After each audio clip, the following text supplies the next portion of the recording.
I'm Miranda Wilson, 34 years old, and the moment the judge called my name, I could feel every pair of eyes in the courtroom shift toward me. My aunt clutched a handkerchief as if she were preparing for grief, but her eyes were sharp and dry. My cousin leaned forward, arms crossed, already expecting victory. My uncle reeked of aftershave and liquor. It was early morning, but he'd come in ready for war. I stepped forward holding a single sealed envelope. The judge hadn't read it yet, but when she did, everything would change before I go any further. Let me know where you're listening from in the comments and hit like and subscribe. If you've ever had to stand alone against your own family. I was raised in North Carolina by parents who worked long hours to keep us afloat. My real childhood happened in my grandmother's kitchen. The house smelled like rosemary and lemon polish, and the sound of her humming floated through the screen door. Even in the dead of winter, I used to sit at the old kitchen table while she baked snickerdoodles or mended fabric orders from her textile company. She'd tell me about coming to America with just $20 tucked inside her coat and how she worked 3 jobs before saving enough to open a fabric shop. Her name was Eleanor Matthews, and she never called herself a success. Even when she was one, she said work was a gift, not a punishment, and money was just a tool, not a goal. She never remarried after my grandfather died, said Thomas, was her one great love. She kept their wedding photo in a brass frame on the nightstand and talked to it like he was still around when I was 16. My parents moved 2 hours away for work and offered to let me stay behind so I could finish high school. I moved into Eleanor's house officially, though I'd already spent half my life there.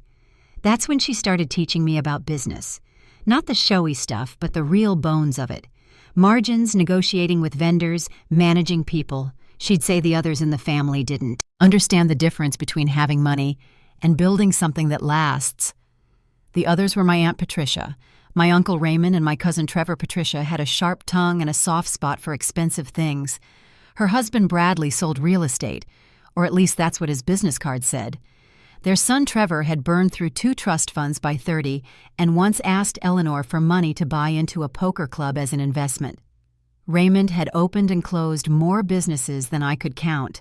Each one ending in some version of "it wasn't my fault." When Eleanor was 84, she fell and fractured her hip.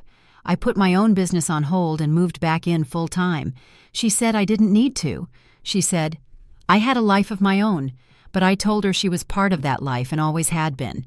We made new routines, movies on Mondays, drives to the lake on Wednesdays, and garden mornings every Saturday. She'd point and I'd plant. She'd whisper names of flowers like secrets the rest of the family barely showed. Patricia would call now and then, always bringing up the will. Trevor visited twice, both times asking for loans. Raymond dropped in, smelling like a bottle, and left the same way one evening. As the sun dipped behind the hedgerow, Eleanor patted my hand and said, I've made arrangements. She didn't say what kind, just that. When the time came, everything would be clear. I didn't ask what she meant. I should have. The morning Eleanor passed, the house was quiet. I had just finished reading aloud from one of her favorite novels when her hand, still resting lightly in mine, went still. I remember the light filtering in through the curtains, soft and golden. I waited just for a moment to be sure. Then I closed the book and sat with her, not speaking, just letting the silence fill the room. The hours that followed blurred together calls to the funeral home, messages to family members, a quiet walk through the garden she loved. Grief moved in like fog. It didn't arrive with a crash. It just settled in quietly everywhere. They showed up by late afternoon. Patricia came first, wrapped in a long black shawl like she'd stepped out of a movie set. Her crying started before she even stepped out of the car, loud and breathy. But once she passed the front door, the tears dried quickly. She walked through the house, slowly glancing at furniture, at picture frames, at closed drawers. Trevor followed, wearing a wrinkled suit jacket and shoes that looked a size too big. He nodded at me but said nothing. When he reached the stairs, he hesitated, glanced around, then went up without asking. I watched him go, and something in my chest tightened. Raymond arrived last.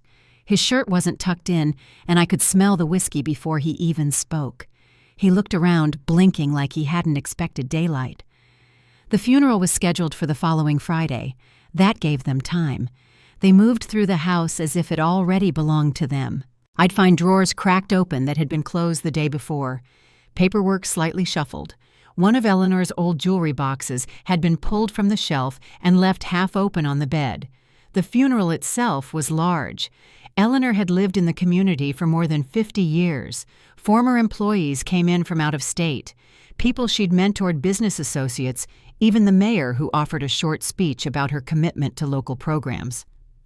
Patricia stood near the casket most of the morning, greeting mourners with a tragic face, then turning away to check her phone. Trevor stayed near the food. Raymond drifted between groups, mostly silent. After the service, everyone returned to the house for the reception. I stayed near the front door, thanking people as they came and went. I noticed Trevor disappear upstairs again. When he came back down, he looked irritated. I found out why later. Eleanor's desk had been disturbed. Papers were out of order and a bottom drawer was slightly open. A folder she kept tax documents in was missing. That night, as the last guests left and I stood by the kitchen window rinsing out a coffee cup, I heard voices in the next room. Patricia and Raymond. Their tones were low tense. She was worth more than I thought Patricia said. Bradley talked to the executor. "It's at least $15 million, maybe more depending on the property values." Raymond grunted. "Question is, how much did Miranda convince her to give away? I stopped what I was doing." "She's been living here," Patricia continued, "all the time with Eleanor." Filling her head. "You think that's a coincidence?" Raymond's voice dropped, but I still caught the words. "Let's see what the will says. If it's not fair, we fight." I didn't confront them. I didn't move. I just stood still in the quiet kitchen, listening, holding the wet coffee cup in my hand, the water still running. The will was read 4 days later at the law office of Gerald Fisher, Eleanor's longtime attorney. The room was too small for the tension it held. Patricia sat with her arms crossed tightly over her chest. Trevor bounced his leg nonstop. Raymond kept checking his phone until Gerald asked him to put it away. Gerald opened with a calm voice, explaining that Eleanor had made her final updates 6 months before her death. She had been of sound mind, he said. There was a letter from her physician confirming it. The bequests began small: a ring to a family friend, a painting to a church, donations to a literacy nonprofit. Then he got to the core of it. To my granddaughter, Miranda Wilson, who has shown me loyalty and care not only in words, but in deeds. The room went completely still. I leave my controlling interest in Matthew's textile enterprises. I also leave her my primary residence and all contents within, and the sum of $12 million from my personal accounts. There was a scraping of chair legs on the floor. Patricia shot to her feet. "This is insane," she said. She was manipulated. Raymond knocked over a paper cup. She would never. This wasn't her idea. Trevor's face turned a deep red. "That's not right. That's family money." Gerald waited until the room quieted, then continued. Each of them, Patricia, Raymond, and Trevor, would receive $200,000, along with specific jewelry and personal items Eleanor had chosen. Patricia turned to me then. Her voice was low but sharp. "You won't get away with this." When I returned to the house later that afternoon, the back door was ajar. Inside, books were pulled from shelves. Couch cushions had been moved. In Eleanor's study, the painting over the fireplace had been shifted slightly, as if someone had checked behind it. I didn't know at the time there was a safe back there. There was a note tucked under my windshield wiper. A scrap of paper, thick black ink printed in block letters, "Give up what isn't yours, or you'll regret it." I stood there in the driveway, the wind lifting the edge of my jacket. The sun was setting behind the trees, but the chill I felt had nothing to do with weather. 3 months later, things had only gotten worse. The company was still running under the temporary board Eleanor had appointed, but transferring ownership had stalled. My name was on every document, but lawyers were involved now. The family had hired someone expensive, a man named Marcus Blackwell, the kind of lawyer whose name gets whispered in the courthouse halls. He was known for dragging cases out for turning sentiment into suspicion. I tried to speak with Patricia once more. We met at a quiet restaurant downtown. I chose her favorite table near the window. "I know the will upset you," I began, careful with every word. "But maybe there's a way we can honor what Grandma wanted." Patricia set down her glass with a sharp clink. "Save it. I know what you did." Her voice was colder than I'd ever heard it. "You turned her against us, played the long game. 2 years of pretending to care while poisoning her mind. That's not true. We have witnesses," she said. "People who saw how you isolated her, how you filtered every visit. Don't think this is over. I met Trevor in a coffee shop the following week. He didn't even sit down. 'You know I'm in trouble,' he said. 'You've heard the rumors. I've heard enough. 2 million would clear it. That's all I'm asking. If you don't want things to get ugly, you'll make it happen.'" He walked out without waiting for a reply. Raymond's outburst happened the next day. He came to my office drunk in the middle of a meeting. My assistant tried to stop him, but he pushed through, yelling about stolen legacies and betrayal. Security removed him, but not before clients heard every word. The damage lingered. Within weeks, I started losing contracts. Calls went unreturned. Someone started a rumor that I'd sedated Eleanor before rewriting the will. Others said I refused to let the family visit during her final months. And then the court papers arrived. 12 pages full of accusations, undue influence, coercion, mental incapacity. They were coming for everything. But I wasn't going to back down. Not yet. I contacted 3 different law firms in the first week. All turned me down. One said the case was too complicated. Another claimed they had a conflict of interest. The third didn't return my follow-up call. It wasn't until a neighbor mentioned a new attorney in town, someone who'd just relocated from Chicago, that I reached out one last time. Her name was Sophia Hernandez. She invited me to her office the next morning. It was small and practical, tucked between a dentist and an insurance agency. She greeted me with a firm handshake and asked me to start from the beginning. By the time I finished, she was quiet for a long moment. Then she opened a legal pad. "They're trying to make this miserable from every angle," she said. "The rumors, the break-in, blocking legal help, all of it designed to exhaust you before court even begins. Is their case strong?" Sophia looked over her notes. "Not based on what you've told me, but they've hired someone good. Blackwell's not cheap, and he doesn't mind bending a few things to win." The following week, the family's settlement offer arrived. They would let me keep the house and $1 million. In return, I would forfeit the company the remaining inheritance and agree not to contest any future filings. Sophia tapped the offer letter twice. "This is bait. They think you'll settle to avoid dragging this out." I folded the paper slowly. "I'm not settling." That same night, I stayed late at Eleanor's house to finish sorting through her office. There were old invoices, ledgers, retirement cards, and pages of handwritten notes. I opened one of the accordion files and found a copy of a loan agreement, Patricia's signature at the bottom. Over the next 2 hours, I found more. Dozens of transfers to family members. Patricia had borrowed close to $300,000 over 10 years. Trevor's name appeared on multiple bank statements, each tied to what looked like large withdrawals, usually after a visit. Raymond's records showed more than $900,000 across several failed ventures. I brought the folders to Sophia the next day. She was supporting them already, I said. "This isn't about being left out. They were getting money the whole time." Sophia slid the records into her briefcase. "This establishes a pattern, a very clear one." Weeks passed and my world kept shrinking. 2 longtime clients canceled our contracts. One left without explanation. The other said they needed to avoid controversy. Invitations I used to receive for local business events stopped coming. At the grocery store, I noticed people turning away. Neighbors waved less. Friends didn't return calls. One evening, I received a text from a number I didn't recognize. It read, "We know about the safe. Give us what's inside or else." I changed the locks the next morning. Sophia and I had 6 weeks to prepare. I kept the business running where I could, but most of my time was spent gathering evidence and sorting documents. Some nights I stayed up until 1 or 2 in the morning sitting at Eleanor's desk, reading through old files and photo albums trying to focus. I wasn't planning to sell the house, but Sophia advised me to prepare for that possibility, just in case. So I began going through closets, clearing out storage spaces, boxing things to keep or donate. In Eleanor's bedroom, I opened a hat box tucked in the top of the closet. Inside was a leather-bound journal. The pages spanned the last 5 years of her life. Her handwriting was small but legible, though it grew shakier near the end. She'd written about daily routines, business decisions, and sometimes visits from family. As I flipped through, entries began to stand out. October 15th. Patricia stopped by today. Within minutes, she asked about investing in one of Bradley's new projects. I asked to see the plan and she looked offended. Trust, she said. I told her trust isn't a replacement for numbers. December 3rd, Trevor came. Said he needed help again. Talked about a gambling issue. I gave him the money. I said it was the last time.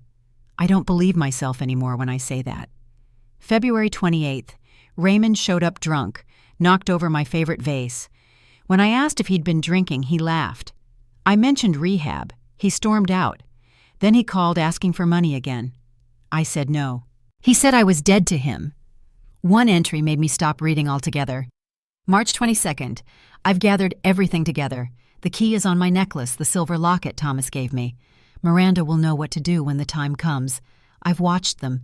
They don't see me anymore, just what they think I'm worth. Only Miranda sees me. I'm so tired. I set the journal down and looked across the room toward her nightstand.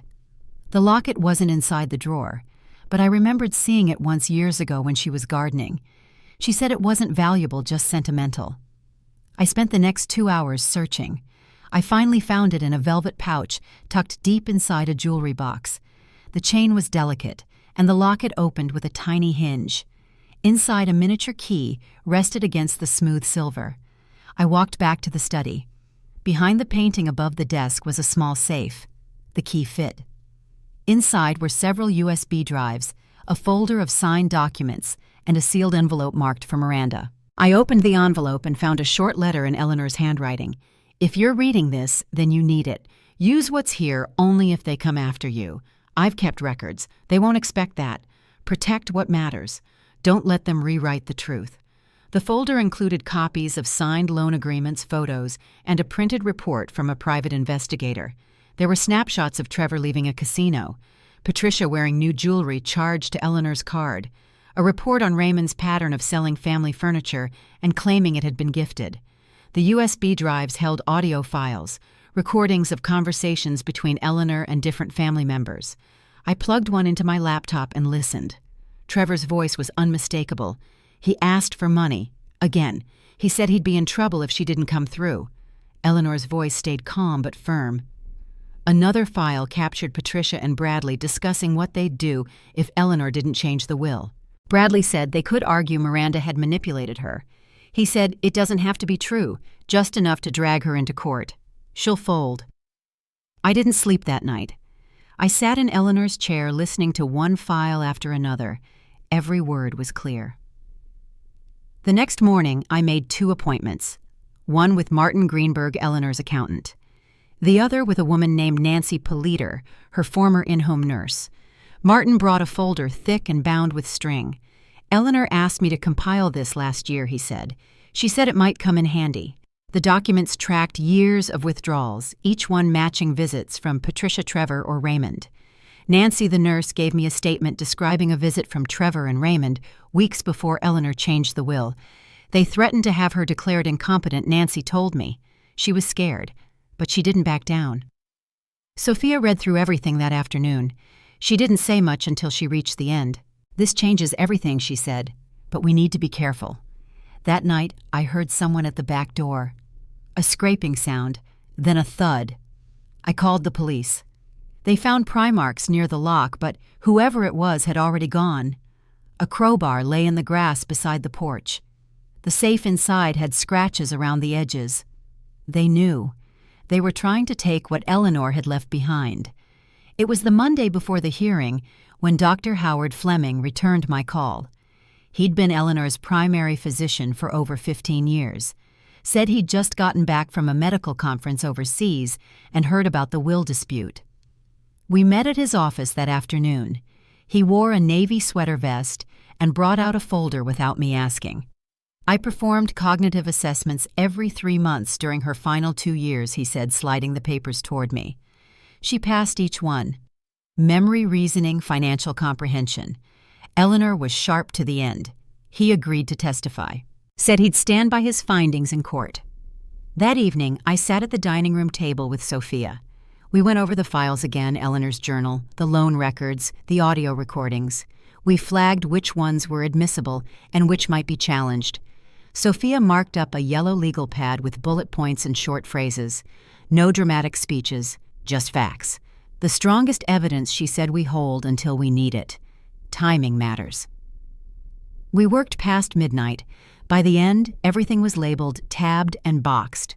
The next morning, I stood in front of the courthouse staring at its limestone columns. Sophia met me at the steps, briefcase in one hand, calm as ever. Inside the courtroom was cold and formal. High ceilings, wooden benches, a clock that ticked loud enough to notice. Patricia arrived first, dressed in a deep blue suit with a pale silk scarf. Trevor walked beside her, his tie crooked and jaw tight. Raymond followed behind, his shirt already wrinkled. Their attorney, Marcus Blackwell, entered like he owned the place. Three-piece suit, polished shoes. Two younger associates trailed him, arms full of binders. The judge entered at 9 sharp. Catherine Wells, silver hair pulled back neatly, reading glasses perched low. She didn't smile, just nodded once and called the room to order. Blackwell went first. He began with a long opening statement, measured, deliberate. He called me a caregiver with financial motives, said I had isolated Eleanor during her final years, claimed I used trust to manipulate her estate. His voice never rose, but his words painted me as someone calculated, cold. He brought in a string of witnesses, a gardener who said he overheard me saying the family was only after money, a hairdresser who claimed I canceled visits from Patricia, a former co-worker who said she'd seen me at restaurants during work hours, implying I hadn't been caregiving full-time. Sophia cross-examined each one without raising her voice. The gardener had been fired by Eleanor for stealing. The hairdresser couldn't recall exact dates. The co-worker didn't know Eleanor had been with me at those restaurants. Then Blackwell called my ex-boyfriend from college, Daniel. I hadn't seen him in years. He said I once joked about waiting for my grandmother's money, that I was always focused on status. Sophia asked if he had any proof. He didn't. Then she asked if it was true he'd recently taken a job at a firm owned by Bradley Henderson.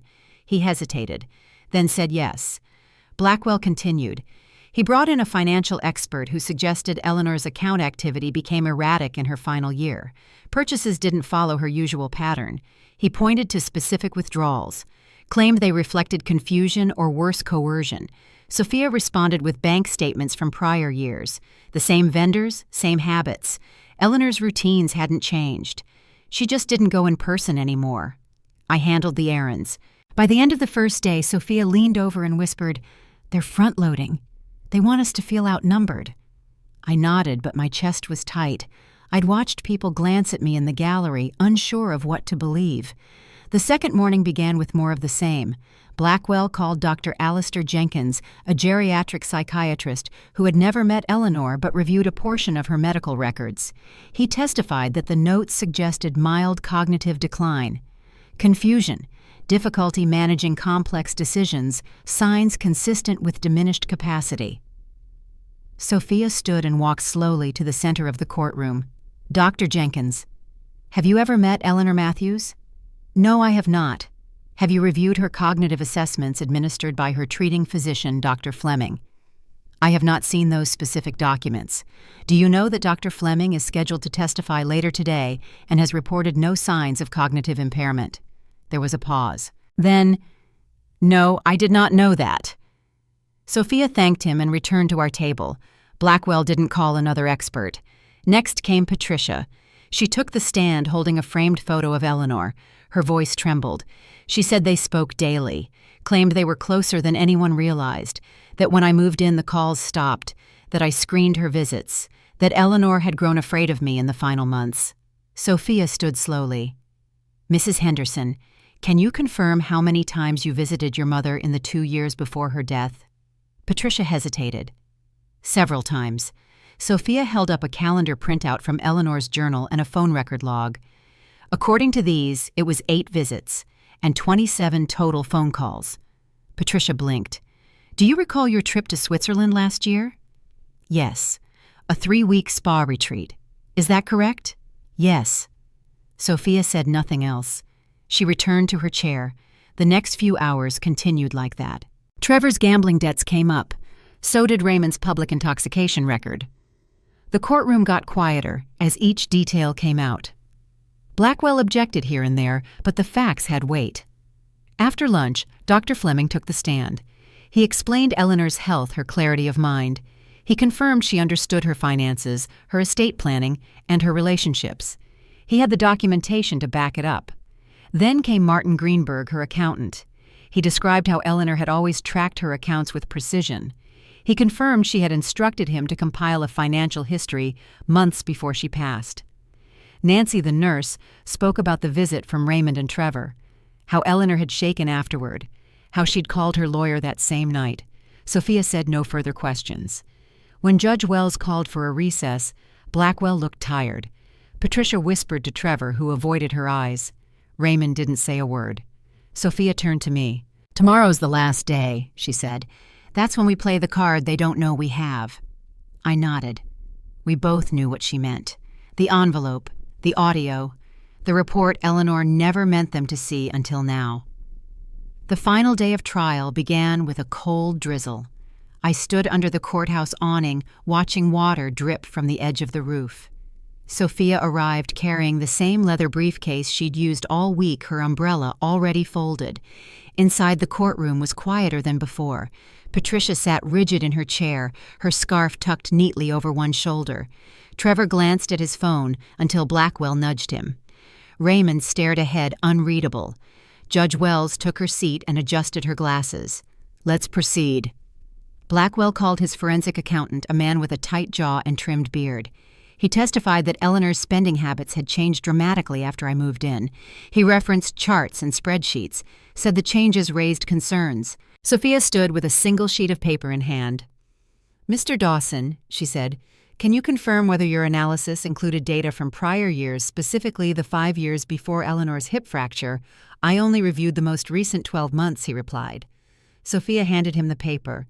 "This is a summary of Eleanor's financial patterns over a 10-year period. The same vendors, the same structure, no signs of inconsistency." He adjusted his glasses but didn't respond. Blackwell moved on. He called Patricia again this time for what he labeled clarifying testimony. She walked slowly to the stand, holding Eleanor's framed photo again. "My mother was a proud woman," she said. "She believed in family. She would never have wanted us divided like this." She looked in my direction.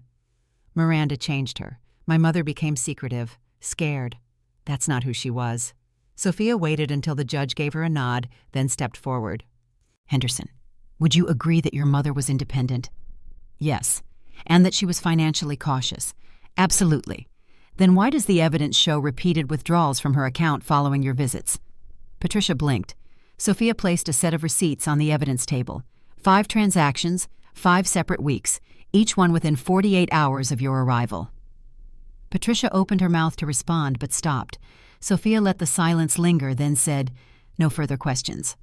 Blackwell began redirect, but Judge Wells raised her hand. "Let's move on." After lunch, Sophia stood and addressed the court. "Your Honor, we have one final piece of evidence." She walked to the bench and handed over a sealed envelope.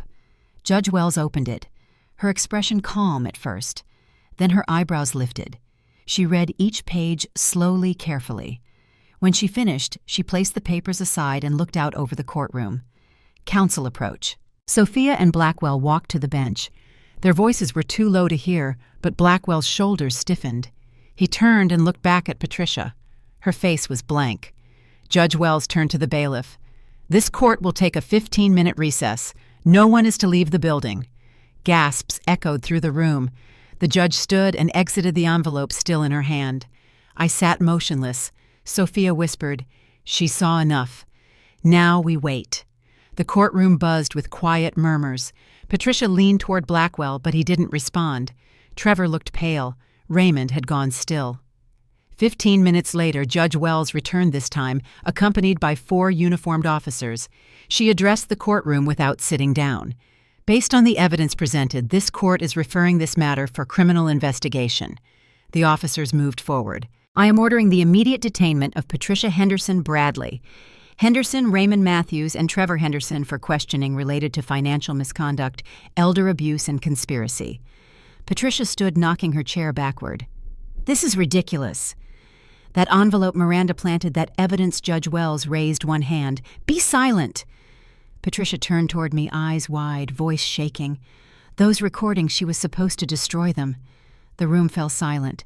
She realized what she'd said, that she had just admitted knowledge of the recordings, knowledge she shouldn't have had. One of the officers stepped behind her and guided her toward the aisle. Bradley stood as well, face flushed. Raymond didn't resist. He dropped his hands to his sides and walked without looking at anyone. Trevor didn't move. He just sat, eyes on the floor, his shoulders hunched. As they were escorted out, Judge Wells turned to the courtroom. This court finds no legal basis for the contestation of Eleanor Matthews' will. The original document stands. All assets are to be distributed per her final instructions. She turned to me. Miss Wilson, this court recognizes the hardship you've endured. Your grandmother's intentions were clear. Her trust in you has been upheld. She paused, then added, she'd be proud. With that, the session ended. I stayed seated for a few more seconds. The courtroom emptied slowly. Some people nodded toward me as they left. Others avoided eye contact. Sophia packed up the documents, then touched my arm lightly. It's over. Outside, the sky had cleared. The rain had stopped sometime during the hearing, and the courthouse steps were drying in patches. I stood at the top for a long moment before heading down. The storm had passed, but the cleanup hadn't even begun.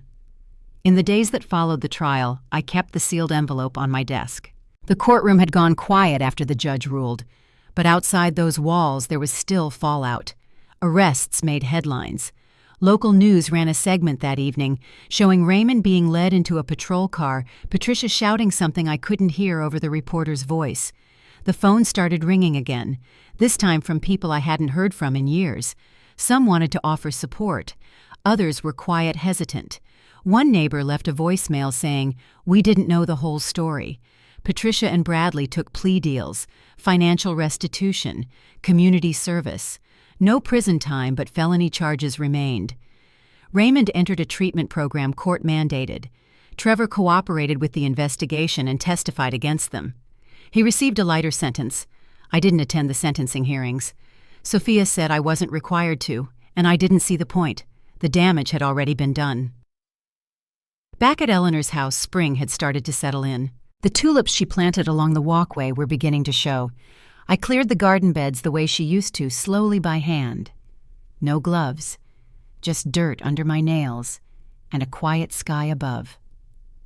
I sat on the back steps and looked out toward the trees. The same wind chime still hung from the porch. I closed my eyes and listened. A few weeks later, I met with Gerald Fisher, Eleanor's attorney. We talked through the next steps, finalizing paperwork, closing accounts, transferring property titles. At the end of the meeting, he closed the folder and looked at me across the table. "She planned for this," he said. "Maybe not the trial itself, but she prepared you. I think she knew what might come." I nodded. I'd started to believe that too. Gerald asked if I'd given any thought to the estate. "You don't have to decide everything now," he said, "but this is a lot to hold alone." I went home and opened the safe one more time. I reread Eleanor's final letter. Her handwriting was smaller in that one. She'd written it on lined paper folded in thirds dated 2 weeks before her death. "Use what I've built, but don't let it stop with you." That night I wrote out a plan. By the end of the month, the Eleanor Matthews Foundation for Elder Care and Protection was established. I worked with Gerald and a nonprofit consultant to structure it properly. The goal was simple: provide legal aid for seniors at risk of financial exploitation, offer training programs for elder care workers, create community outreach for older adults who were isolated.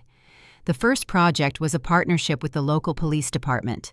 We funded materials and training for officers to recognize elder abuse signs to look for questions to ask. The second was a scholarship fund for nursing students specializing in geriatric care. We named it after Eleanor and launched it quietly. No press release. Just a website, a mailing list, and a few handwritten letters to local colleges. The business kept running. I stepped in as acting CEO of Matthews Textile Enterprises. The transition was smoother than I expected. Eleanor had trained her team well.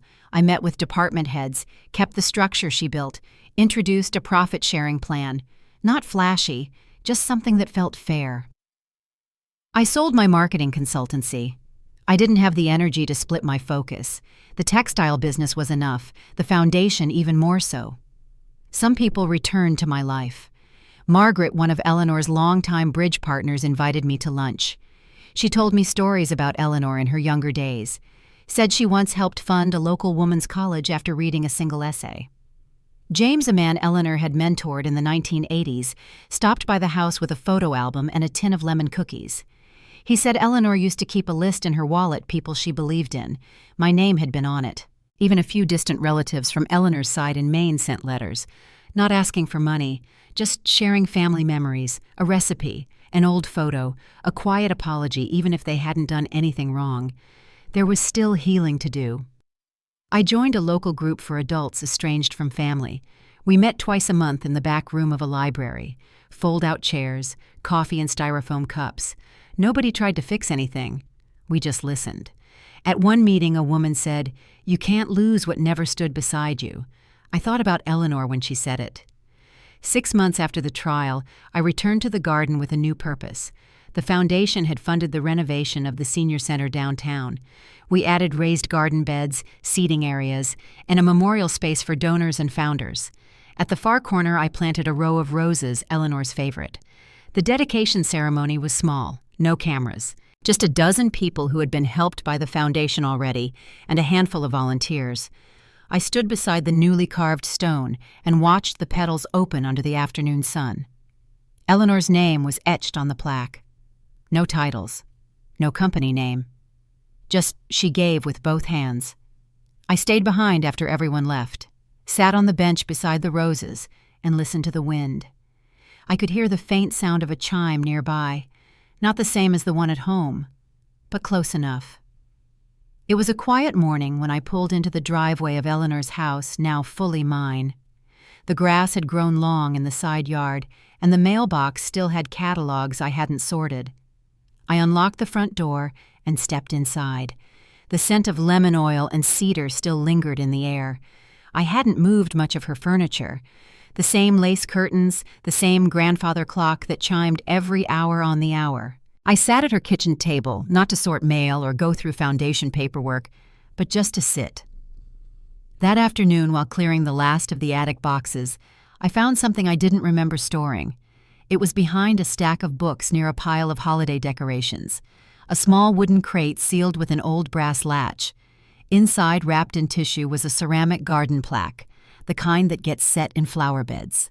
Across the center, etched in careful script, were the words, "Plant with love. Leave something blooming." I set it aside and continued digging through the rest of the crate. At the bottom was an envelope yellowed at the corners and sealed with a wax stamp I recognized. It had Eleanor's initials on it. I opened it slowly. Inside was a handwritten letter dated just weeks before her death. "My dearest Miranda, if you're reading this, then the storm has come and hopefully passed. I've watched my children and grandson make choices I no longer understand. I've made excuses, turned away, tried to believe that loyalty meant giving without question, but you showed me another kind of loyalty. You gave me time when you didn't have to. You treated me like a person, not an obligation. You saw me when others saw a bank account. You stayed. I read it once, then again. If the worst has happened and they've dragged you through court, please know I tried to prepare for that. Everything I saved, every receipt letter and file was not to burden you, but to protect what matters. You. But I ask this, don't let them live in your head after all this. You fought for the truth. Now go live it." I folded the letter and placed it back in the envelope. That evening I walked out to the garden with the plaque. I knelt where the tulips had started to bloom again, brushed the soil back, and pressed it gently into the ground. It settled beneath a patch of pink and white blossoms, ones she'd planted years before I understood why. The foundation grew faster than I expected. Requests came in weekly. A woman in Vermont had been conned by a caregiver. A man in Georgia reached out on behalf of his elderly neighbor. A nurse in Ohio wanted to volunteer. We expanded the scholarship program and added a hotline for elder fraud prevention. Matthews Textile Enterprises began donating a portion of quarterly profits to the cause. Gerald helped manage the legal structure. A small team formed part legal aid, part community outreach. Everyone had a reason for being there. One morning, while sorting grant applications, I got a call from Lisa, one of our volunteers. "There's someone here asking for you," she said. "Says she's a cousin. From Maine." I paused. Her name was Janine. She wore a wool coat and carried a photo album under one arm. She said she was Eleanor's cousin's granddaughter. She hadn't spoken to Patricia in years, but remembered Eleanor from childhood visits. Said she'd seen the news coverage and wanted to reach out not for money, but for memory. We sat in the front office while she flipped through black and white photos. Eleanor as a child, Eleanor on a beach, Eleanor laughing with her hair braided down her back. "She used to sneak us peppermints," Janine said they helped with thinking. I laughed softly. She left the album with me. "Keep it," she said. "She'd want you to." Spring turned to summer. I kept a quiet rhythm. Mornings at the office, afternoons managing the company, evenings in the garden. Once a week I met with a group of women at the senior center. We talked about trust, about loss, about the way silence can echo louder than shouting. One woman, Anne, told me something that stayed with me. Sometimes she said the people who hurt you the most are the ones who taught you how to stand. I thought about Eleanor when she said it, and about Patricia, about the courtroom, the questions, the silence, the strength it took to stay still when everything inside me wanted to run. That summer, the foundation funded its first full-time legal fellow, a young attorney named Mia who had watched her own grandmother lose a home to fraud. She cried during her interview, said she wanted to help other families stay whole even when the people around them didn't. I hired her on the spot. By mid-July, we received a note from the district attorney's office. The final piece of the investigation had closed. There would be no more court appearances, no appeals. Trevor had written a formal apology, not mailed to me but entered into the court record. It was short, acknowledged what he'd done, mentioned Eleanor by name. I didn't feel triumph reading it, just something like stillness. That evening I walked through the garden again. The air smelled of rosemary and warm soil. The wind chime at the porch clinked softly just once like a memory brushing past. I paused beside the stone with Eleanor's name, then looked toward the row of tulips now fully open. Their petals faced the sun. The garden was quiet as dusk settled in sunlight, turning the sky the color of Eleanor's favorite tulips. I sat on the old bench by the roses, tracing the lines on the plaque she'd left behind. The house behind me felt more like home now, not because of what it was worth, but because of what had survived inside it. I thought of the months of fighting the courtroom, the headlines, and all the voices that had once filled these rooms. In the end, what lasted was quieter roots in the earth, handwritten recipes, the memory of gentle hands folding dough in a kitchen full of sunlight. The foundation grew stronger with each season. New faces came to volunteer. Matthews Textile Enterprises settled into its new rhythm. Our scholarship program began sending out its first acceptance letters.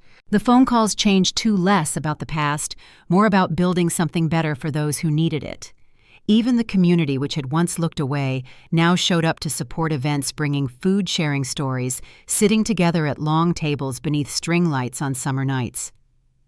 In the evenings, I'd find myself reading through Eleanor's letters one more time, her voice as clear on the page as it was in my memory.